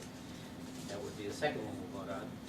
And then the third one would be, it asks the board to amend Article 11 of the Health Code, which is where we have our reportable conditions in the city. And the particular ask is that the board make amputations related to diabetes reportable, and then issue a public report which clearly enumerates New York City's diabetes-related lower limb amputations, including toe amputations, by number per 1,000 people with diabetes, and by a standard population rate, parentheses, number of amputations per adult with diabetes per 100,000 population, citywide, and by borough and zip code. So both one, to make it reportable to us, and then to make us report to the public. All right, so shall we move to take those? Karen? I'm sorry, I have one question before we talk about the vote. I just want to ask you a little bit about what you mentioned around new CDC funding that has recently been identified. Is that what you said? There's a new round of CDC funding that will impact some of the programming in the department, or is that accurate? Yes, thank you. This is a continuation of a lot of the programs we just described. CDC funding allows us to do that. I see. That's the extension to 24. I see. Thank you. So I mean, I'm very happy to hear the focus on some of the educational aspects to the community, and I know that it may not be relevant to this specific vote, but I think the idea of thinking about how we get the word out about the resources that are available, the health bucks, the Shape Up New York, the resources that could be available to the community that maybe, individuals or organizations are not as aware of. So I just want us to think about that as you think about, the renewal of your programming and the prioritization of how you target the resources. Great. Yes. Tom, thank you for reiterating those three separate things. I wonder if you could summarize the three specific, the department's stance on those three individual things and the rationale behind, or something. Sure, and again, what you'll be voting on for each one of those today is whether to grant the petition to commence rulemaking. So again, it's, we're not putting forth a proposed rule today, we would then start that. But the department's position as articulated in the commissioner in her first blush review, or her first part of the process review, recommended that all three be denied. The rationales were, and I'm paraphrasing here, but the rationale number one was, I'm keeping the order that I went through that, but for the amendment of Article 13, which would mandate the report, I think the rationale is one, you don't need, there is a lot of reporting of information, and two, you don't need a rule for the department to do a report. You can do a report. It doesn't need to be mandated. Number two. But what I heard was that data, I can't, okay, thank you. That data, the data are already publicly available on the departmental website. So there's no need to create a report. But you have to search for it. You have to. Well, that's the issue. Right. Okay, and it's really easy to find, Karen, but we don't have to argue about that. Maybe it could be made easier, but it seemed redundant since that information is already being made available to the public on an ongoing basis. It's hard to see how an annual report would add to that. That's all. And it could be made easier without. Yeah, maybe it could be made easier to find. Number two, the declaration. Again, Article 9 talks about rulemaking and amending the health code. This is not a health code amendment they're asking for. They're asking for the declaration of an emergency, so it's not really subject to Article 9. And then the third ask, which was for the diabetes, making amputations reportable. This is already reported to the state, so that was the rationale for that. You can't find it. So the question is whether we should take them all as one, or whether we should take them individually. So I have a question. Take- I'm sorry. I have a Yes, because I'm being mindful of time and I don't want to lose numbers, yes. Please, Ken. I think that they all go together, but I think that the larger question that could be answered, could be addressed is the question of making information available more easily accessible, the data as well as the programmatic information, and that may make it easier to just get us to a conclusion today. As a department, we are always open to making data as easily accessible as possible. And in fact, we are redesigning our website to make all of our data more accessible, because our data is not useful unless the community can use it. Yes, absolutely. Do you think that we could get, in a couple of months, a report, a summary of a report as an item for the board to learn about in terms of things that are going on, that is a little bit more directed at We can give an update An of update. where we are in Yes, the progress of yes. making the data more That would be good. available? Yes, Yes. fine. So can I get a motion that we vote on all of these three together? Second? Okay, all in favor? Aye. Any opposed? Any abstentions? Okay. And then, so we're gonna be taking them all together, so can I get a motion to, what's the, yeah, I don't know how I'm gonna read it. To approve the resolution. So the motion is to approve. The vote is aye is to grant the petitions, nay is to deny the petitions. So can I get a motion on, Sorry. or excuse me, Wait, what is it again? if you vote yes, you approve the request. Correct. The We're gonna request. vote on. You approve all three of the requests? Yeah. So we just, Right, I understand. Okay. You just voted to approve. Yeah, so our action is not on the commissioner's response, but on the petition Correct. itself. Yes. No, you're deciding whether to grant. Okay. So, all those in favor of approving the petition in total, Not approve, but granting the. granting the petition Commence in rulemaking. total, to commence rulemaking? Opposed I'm abstaining. and abstentions? Okay, in favor? You did that No first. yeas. There was one. There was uh, one was yea. one Abstention. Ms. Redlander abstained, and the rest, 1, 2, 3, 4, 5, 6, 7, 8, voted to deny. Denied the petition. Okay, sorry that I made it more complicated than it needs to be. Yes, it was. So there is no further order of the board, or business before the board. This meeting is adjourned. Thank you. Good meeting. The world. Initially, measles was declared eliminated in the United States in 2000. Since then, we've had periodic outbreaks as a result of importation of the virus by people infected while traveling outside of the United States. We had a 2013 New York City outbreak that involved 58 cases. It was the largest New York City outbreak since the 1989 to 1991 measles resurgence and since measles was eliminated in the US. It started by one unvaccinated adolescent who acquired measles in the United Kingdom and came back to New York City. It was concentrated in Borough Park in Williamsburg among the Orthodox Jewish community and was contained by vaccination. Currently, there are large outbreaks throughout the world, including in Israel, Europe, specifically the Ukraine, Asia, specifically the Philippines and India, South America, specifically Brazil and Venezuela, and Africa, a very well-publicized outbreak in Madagascar. The resurgence has been attributed to weak health systems, low vaccination rates, increased vaccine hesitancy, and the anti-vaccination movement.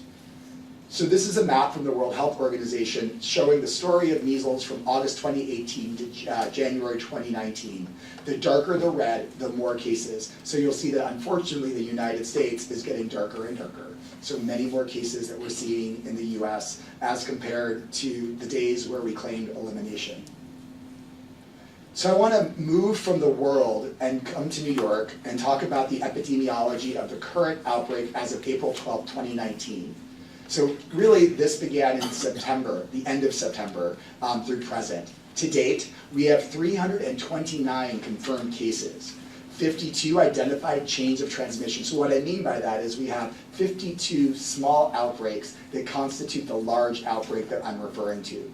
32 of those chains are currently active, which means that they are still eligible for transmissions to occur within the chain.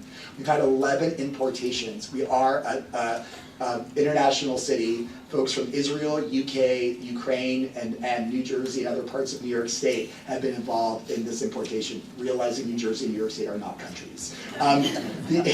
Although we may be. An age range, less than 1 year to 66 years of age. 56 children, 17% are younger than 1. 162 are children 1 to 4 years of age, that's 49%. 66 or 20% of children are 5 to 17 years of age. We have had some significant issues regarding people with some of the adverse complications that we see with measles already. Thankfully, we do not have a death. We've had 25 hospitalizations, 6 persons admitted to the intensive care unit to date. Almost all the cases that we have reside in Williamsburg, 267 cases, that's 81% of this outbreak, or Borough Park, which 52 cases are in Borough Park, that's 16% of the outbreak. And almost all of these are members of the Orthodox Jewish community. So this is our epi curve, and it tells an interesting story. So we had the beginning of this outbreak in late September, early October, and you'll see that somewhere toward the end of December, it looked like things were going well. We were approaching the end. And then you'll see something's changed. And really our trigger that created this really enlarging outbreak is after we had one unvaccinated child get measles in a school that had not excluded children, resulting in 41 transmissions, almost all in Williamsburg, and really providing the spark to the kindling to result in these soaring numbers that you see in the orange, which represent Williamsburg. So just to orient you briefly, the orange is the color representing the Williamsburg neighborhood. The higher the bar, the more cases, and it's the x-axis is by date, by week. So you'll see that there are cases in other areas. They are sporadic, and thankfully in Borough Park we're seeing numbers that are demonstrating control of the outbreak. But in Williamsburg, we have not achieved control to date. So our response has been robust. Over 200 health department staff are currently working on the outbreak. We have case and contact investigation. We've set up a dedicated call center. We have stationed health department staff at a high volume facility at the epicenter of the outbreak to assist with potential exposure. Every case is investigated, and then we perform contact identification and notification. So though we're reporting 329 cases, we have had over 12,000 exposures that we've had to work with. Our public health laboratory has performed over 1,600 diagnostic tests for measles, and we've issued revised MMR recommendations for all children in affected communities. Additionally, we have done school and childcare enforcement. Beginning in December, schools and childcare facilities were notified that they were required to exclude all unvaccinated children.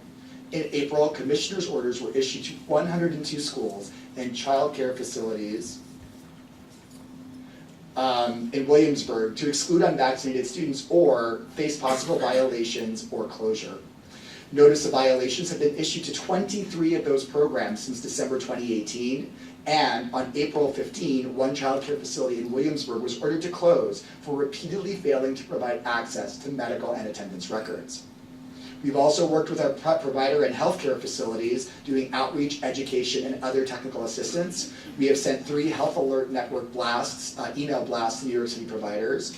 We have sent 4 targeted alerts to providers serving impacted communities. We've distributed posters and pamphlets in English and Yiddish to doctor's office and health centers. We ensure providers have enough MMR vaccine on hand. There is no problem getting MMR vaccine. There is a nice, clear supply. We provide clinical and infection control consultation, assist in identifying and contacting providers on vaccinated patients, and assist with post-exposure prophylaxis. That's that 72-hour window where one can get MMR for exposed persons. It's not just the providers, we've also done extensive outreach to the community. We've published print ads and social media specific to the Orthodox community in both English and Yiddish. We've met with rabbinical and other community leaders, community pediatricians, and local elected officials. We have partnered with the Orthodox Jewish Nurses Association on educational outreach. We've distributed educational materials targeted to the Orthodox community in both English and Yiddish, and we've sent letters to parents through schools, as well as performing 6 rounds of robocalls, reaching 30,000 households each round. We have put the word out. Most recently, we have actually added very specific messaging around Passover. These are examples of our Passover ads that are now in the community. You'll see that they are in English and Yiddish, and really highlight the need for preventing illness in children, as well as just putting vaccination on your Passover checklist. So that is now currently being sent throughout the community in various media and forums. Recent events. On April 9th, the Commissioner of Health declared a public health emergency in 4 Brooklyn zip codes. Those were the same: 11205, 11206, 11211, and 11249. A Commissioner's order was issued. It requires persons who live or work within the affected zip codes and who have not received the MMR vaccine within 48 hours of the order to be vaccinated against measles unless such a person can demonstrate immunity or a valid medical exemption. It requires the parents or guardians of a child over 6 months of age who lives or works within the affected zip codes and who has not received the MMR vaccine within 48 hours of the order to cause such child to be vaccinated unless immunity or a valid medical exemption is demonstrated. Violation of the order carries a $1,000 fine.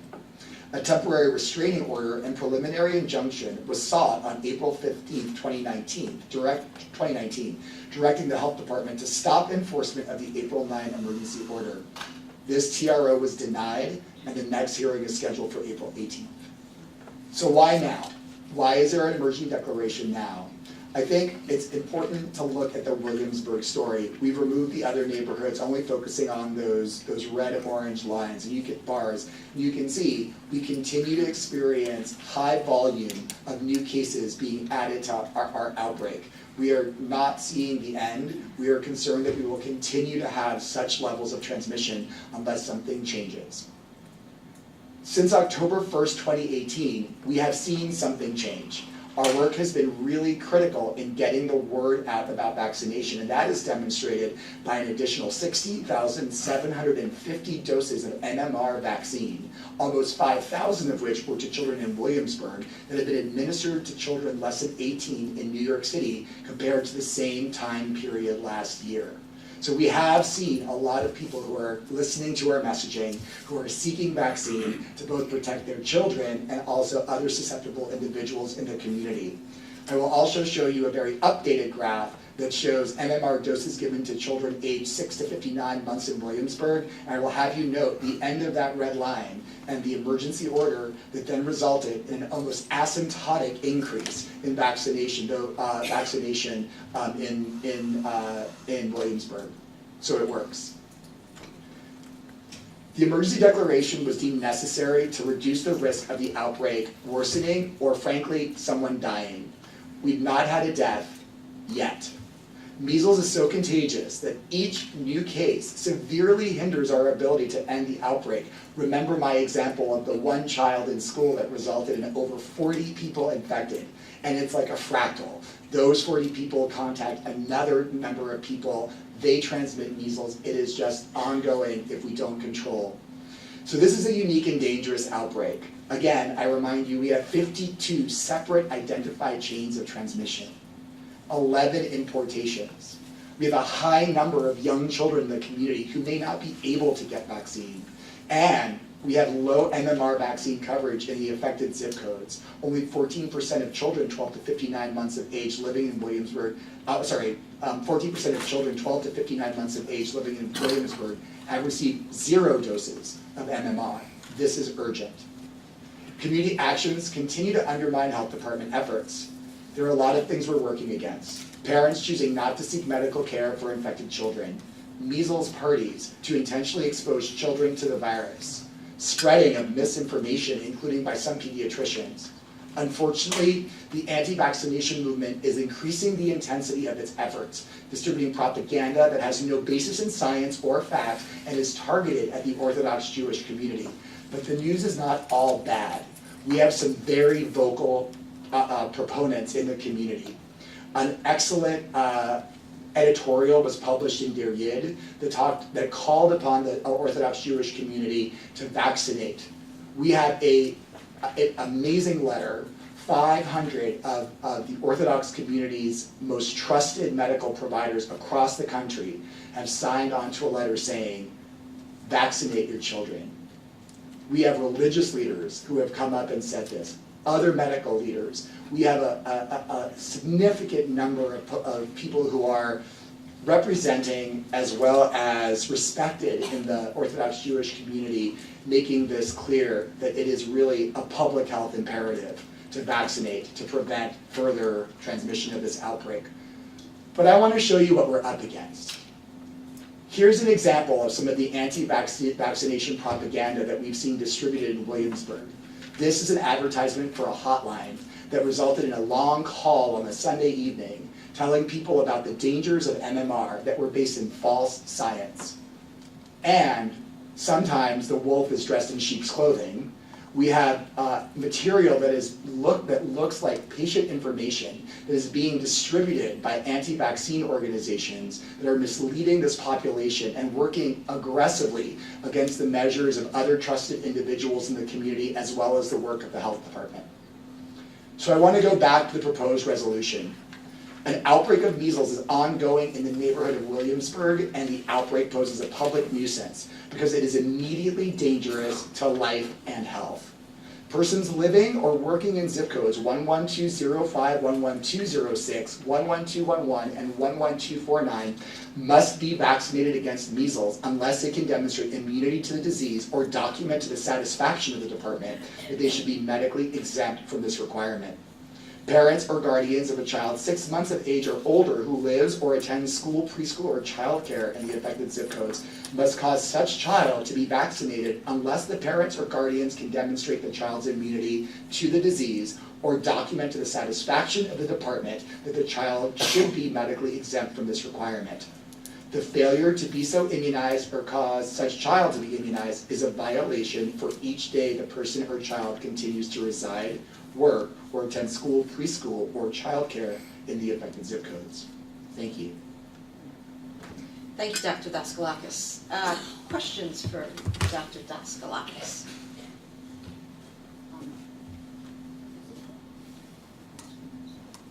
The one on the right, press. Bring it closer. There. Try the other one. Press the button.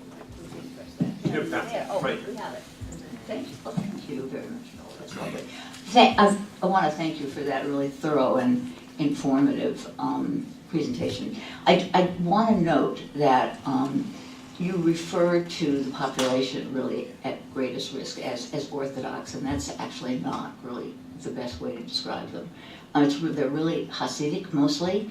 That's the people who live in Williamsburg. The fact that you're doing all these things in Yiddish, it's not necessarily a language that a lot of Orthodox Jews speak, and so I think just for factual purposes, you might want to say both. So let me just ask you two questions. One, who sought the TRO? Was it what kind of organization, or was it individuals? It was attorneys who were representing several individuals.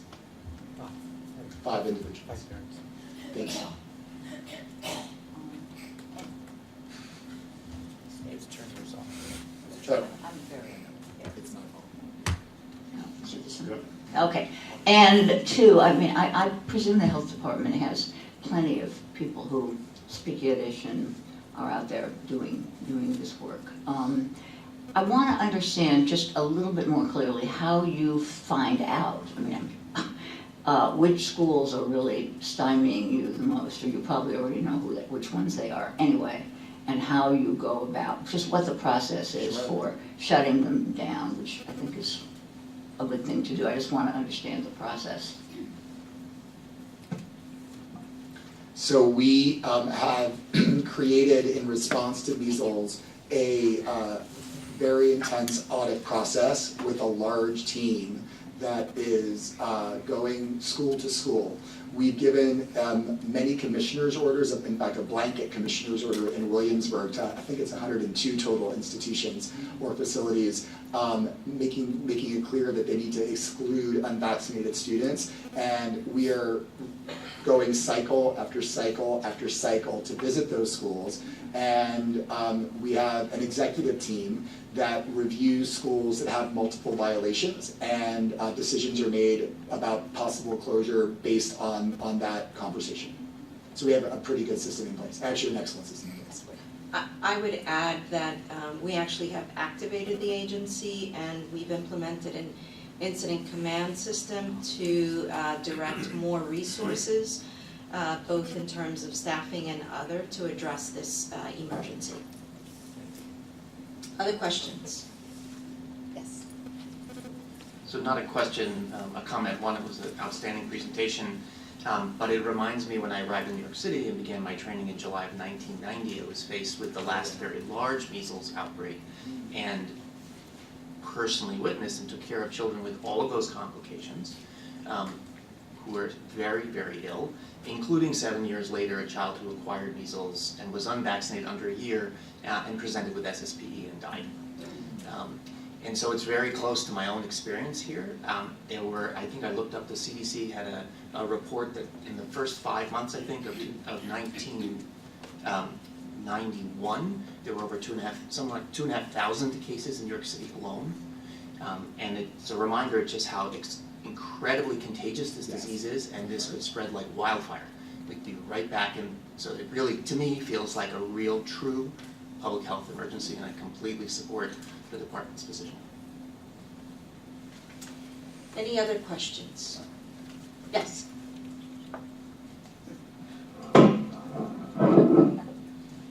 Okay, thank you. I also want to commend the department for really an extraordinary campaign to address this very critical but preventable emergency. And you can already see that the measures you're taking are effective, but I also deeply appreciate the challenges that remain.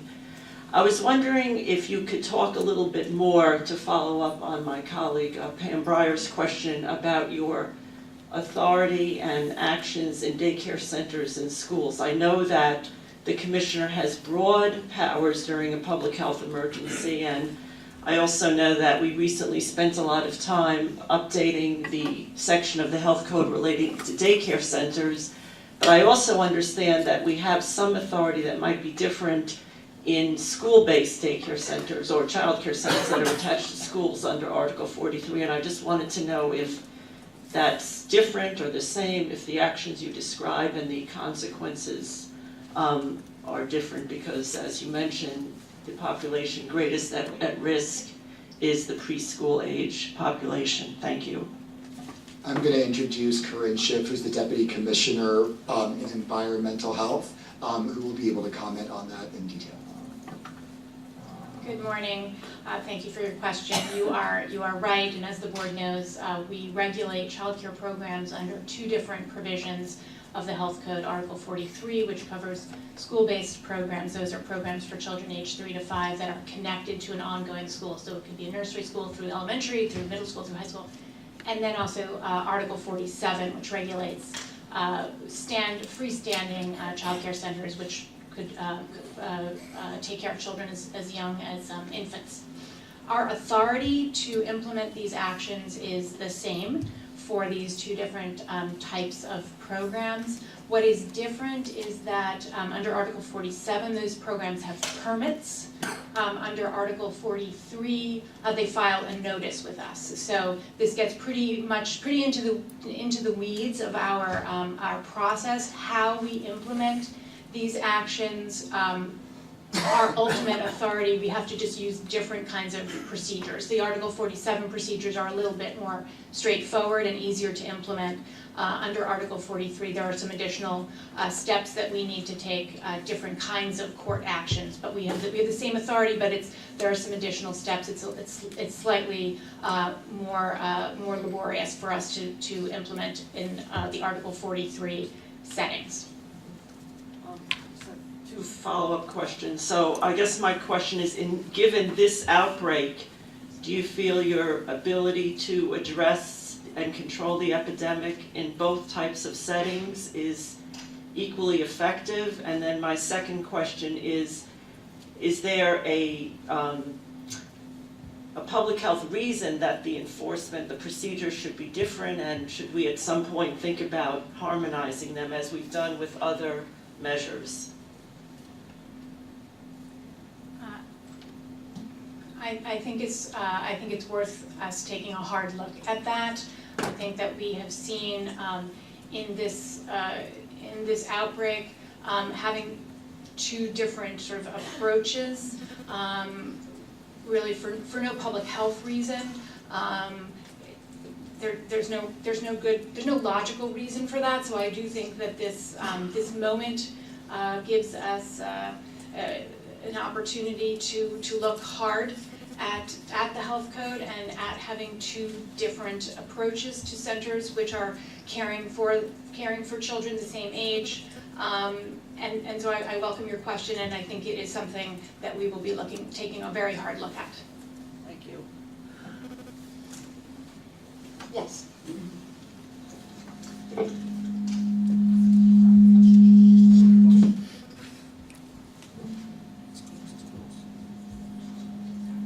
don't know. I think I have a bad one.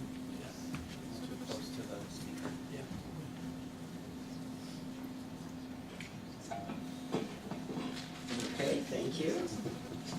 It's interesting, some of them work, some of them don't. So I just want to point out that in addition to the very substantial commitment of time and energy and resources of the department and the public health system, that this outbreak has created a great deal of attention and new work within the healthcare system. As an emergency physician, where we have children coming in with fevers all the time, and being well aware that these patients can present with the fever before there's a rash. And so now the level of screening that has to be done in every emergency department in the city for every individual who comes in with a fever, to try to protect everyone else who is in that healthcare setting, is very substantial. And you know, there was a lot of attention and drama around Ebola, but the level of preparation and the commitment of healthcare resources that it is taking for us to deal safely with this measles outbreak already rivals the kind of preparation we had for Ebola, with measles actually being more contagious. And so it's, I think, very timely that the commissioner has recognized that now is the time to use every tool available to us to stop this outbreak. This is not going to stay confined to particular zip codes if we don't act swiftly. And already the entire healthcare system has to be on alert because of the possibilities of anyone who is presenting with a fever and cold-like symptoms may have been exposed to measles. And so there's a lot of time and resources that now have to deal with this issue. So it's not just the public health system, it's the entire healthcare system that's really being affected by this outbreak. Thank you. Any other questions or comments? Yes. Specifically to the medical community, for example, I see my office is in Williamsburg. What effort has been made to family physician and pediatrician in the community, trying to see that they are on board to the prevention of the spreading of the measles? So we've done extensive outreach. So I've told you about the health alerts that have gone out to the entire community of providers in New York City. But additionally, we've done very targeted outreach in the neighborhoods that are affected. The Bureau of Immunization that is really leading this response from the content perspective has very long-standing relationships with the providers that serve these communities and have done direct, in effect, detailing of those providers around this. So for an example, we more recently changed our recommendations for vaccinating 6-month to 11-month-olds. So we did create general conversation about that, but then also did targeted outreach to places that are seeing the affected community. So I think it's a combination of blanketing as well as reaching out directly. Additionally, we have really been grateful for the help of other organizations that are based in the community that interact with providers, such as the Orthodox Jewish Nurses Association. There's been a lot of direct outreach for us as well, and are currently working on more plans and strategies to get the word out, both to people who live in the neighborhood as well as the providers that they work with. Finally, I think some of the physicians believe that if a 6-month, 7-month, 8-year-old baby is vaccinated now, at 12 months will have to be vaccinated again, and again at 4 years old, instead of 2-3 vaccinations. That is correct. The vaccine that happens at 6 to 11-month-old is a response to the outbreak and does not count toward the 2 vaccines necessary by 4 to 6 years old.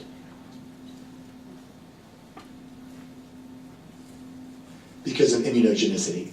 So the 6 to 11 month old dose doesn't carry the same immunogenicity as the later doses, so later doses are necessary to achieve that near perfect protection that the MMR confers.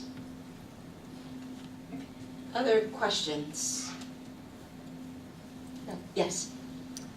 Just one final question.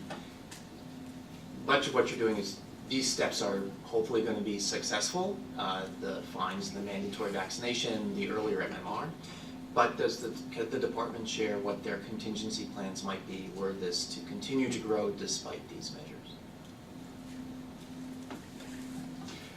So we have a great team of folks who are very expert in vaccine preventable diseases and continuously reevaluate strategy based on the dynamics of the outbreak. So my answer is that we are forward planning, but a lot of what happens is curveball. And so we respond to the curveballs in a way that is evidence and scientifically based and in line with what CDC and others would have us do during an outbreak. Okay, if there are no more questions, then we will take a vote on the resolution. I need a motion for the resolution. Second? Second. Okay. If there's no further discussion, then all in favor? Aye. Any opposed? Any abstentions? So moved. Oh, so for the record, please reflect that it was unanimous and that I vote yes as well. So at this point, we're going to take a 10-minute recess and then we will reconvene at that time. So it is now 10:44, so please back at 10:54.